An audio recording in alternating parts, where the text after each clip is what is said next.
Harka fuunee daawwattootaa fi dhaggeeffattoota sagalee Ameerikaa akka mul'atan sagaleen Ameerikaa sagantaan afaan Oromoo raadiyooniidhaan dambalii gabaabaa meetir baandii 22-25-31 irratti televezyiiniidhaan Itiyoosaatiidhaan kallattiidhaan magaalaa Waashingtan DC istuudiyoo 53 isinii darba guyyaan har'aa Kamisa muddee 30 bara 2021 akka lakkoofsa Itoophiyaatti immoo muddee 21 bara 2014 qophii keenya har'aa keessatti gabaasaalee adda addaa qabna kan dursu oduudha. Oduu kan isiniif dhiyeessitu immoo Jaallannee Gammadaati gara sittin isin dabarsa.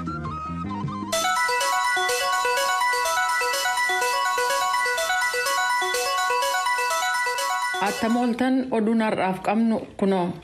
Dhimma Tigraay ilaalchisee marii gaggeeffamu kamiyyuu Hiwaat qofaasaa gaggeessuu hin danda'u jechuudhaan paartileen Tigraay keessaa 3 ibsa baasaniin beeksisaniiru.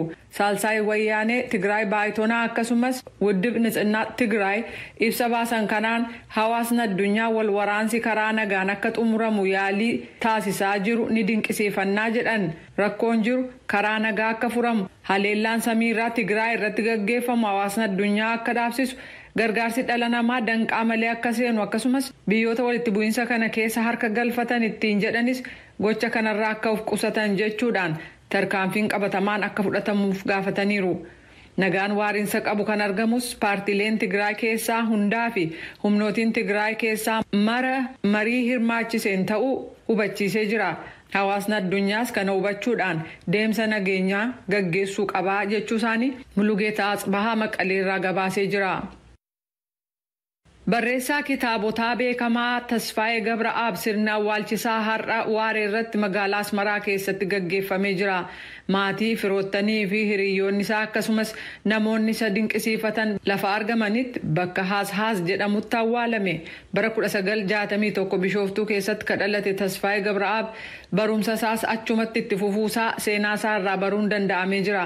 Yeroo dargaggeessa ture kitaabota isaa barreessee ture 2 ummata waliin akka wal baruuf kan isa gargaare yoo ta'u jireenya isaa keessatti kitaabota 14 caalaa barreessee maxxansiiseera. Tasfaayee Gabra'aab dhukkubsatee Keeniyaa keessatti wal'aansa fayyaa argataatuu jiru umrii isaa 53tti lubbuun isaa darbu Birhaane Barhee Asmaraarraa gabaaseera. Hidhattoonni Sudaan mankuusaa jaarmayaa sagantaa addunyaa seenuudhaan gargaarsa nyaataa meetirik toonii 1,900 Daarfur keessaa saamanii jiru.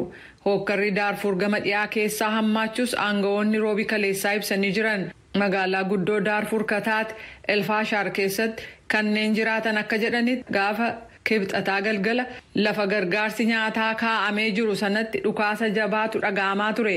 Dhukaasa sana booda aangawoonni naannoo halkan sanaaf labsii sochiin ugguru hojiirra oolchan jechuudhaan dhaabbati oduu mootummaa Sudaan Sunaan ibsee jira. Dhukaasa walirraa hin cinne dhaga'aa turre jechuun jiraataan naannoo kan ta'e Mohaammed Saalem dhaabbata oduu Ajaans Firaans Pireesiif ibsee jira.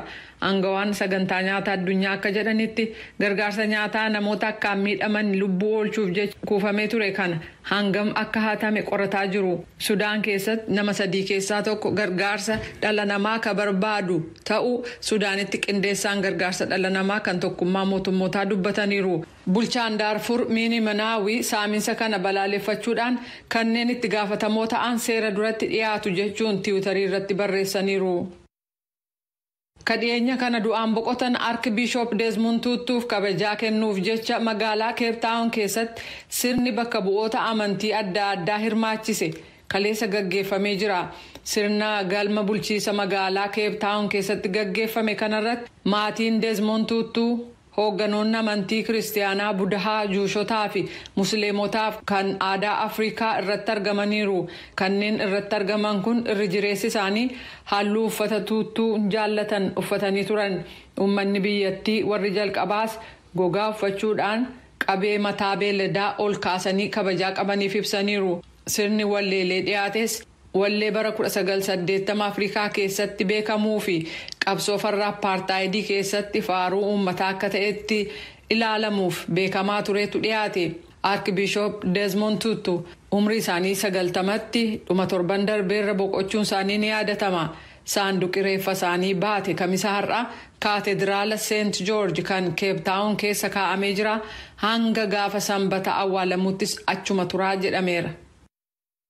Afrikaa keessatti raabsii tallaaliin farra dhukkuba COVID-19 gadi bu'aa ta'uun weerara vaayirasii marsaa haaraa ka'e kana keessatti yaaddoo uumee jira.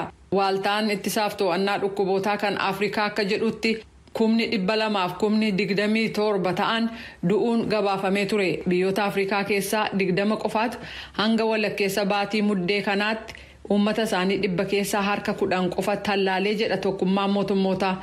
Afrikaan tallaalii argachuu dhabuun danqaasa guddaa ta'u yoo biyyootii dureeyyii biraa argame suuta gamas dhaqqabuun akkasumas yeroo dhaqqabu immoo uummata biraan ga'uuf caasaa ga'aan akka hin jirre ibsameera.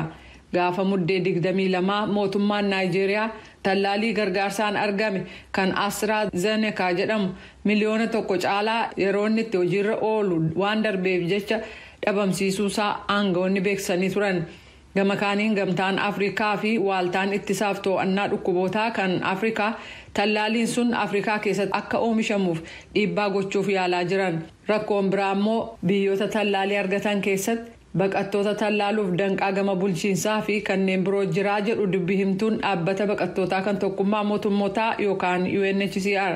Biyyoonni hangi tokko waraqaa eenyummaa gaafatu isa kana immoo baqattoonni hin qaban jedhan. Warri kaan tallaalamuuf kan namoota galmeessan gama kompiitaraa waan ta'eef kanneen carraa kompiitaraan fayyadamuu hin qabnee fi yoo argatanis akka itti fayyadaman hin beeknetu jira jedhu dubbi himtuun kun. Rakkoo kaan jedhanii kan maqaa dha'an immoo tallaalii COVID-19 ittisu kan ilaaleen odeeffannoon sirrii hin taanetu faca'ee jira jedhaniiru. Vaayirasii haaraa argamee ariitiin daddabraa jiru Oomikroonii fi inni duraanii Deltaan namoota danuu qabaa akka jiran kan ibse jaarmayaan fayyaa addunyaa kanneen hin tallaalamin jiran biratti dhukkuba hamaa fi lakkoofsi namoota du'anis akka dabalaa jiru akeekkachiise. Daayirektarri jaarmayaa fayyaa addunyaa Dr. Tedros Adhanom akka jedhanitti saayinsiin gara tallaalee argamuutti yeroo nu geesse kanatti addunyaa irratti immoo lakkoofsi namoota COVID-19 dhumanii dabaluutti fufee jedhan.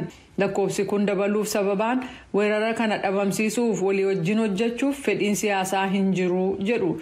Ilaalcha dhiphoo qabaachuu meeshaalee tajaajila fayyaa adda addaa of biratti kuusanii qabachuun vaayirasii haaraa kabiroon dhufuu isaatiif sababaa ta'ee jedhaniiru. Kun sagalee Ameerikaati. Iraan rookeeta saatalaayitii baatu gargaaramuun meeshaalee qorannoo 3 gara hawaatti erguu ishee dubbi himaan ministirii ittisaa ka biyyattii Ahmed Hossaani kaleessa ibsaniiru. Waliigaltee nikuleera Iraan kan bara 2015 tolfame lubbuutti toruuf jecha Iraanii fi Yuunaayitid Isteetsi karaa harka sadaffaa Oostiriyaa keessatti dubbataatu jiranii oduun kun dhaga'ame. Wanni ergame kun hawaa dhaqqabuunsaa garuu hin ibsamne. Biyyoota giddugaleessa bahaa keessatti sagantaa misaa'ilaa guddicha kan qabdu Iraan waggootii darban xiqqoo keessatti saatalaayitii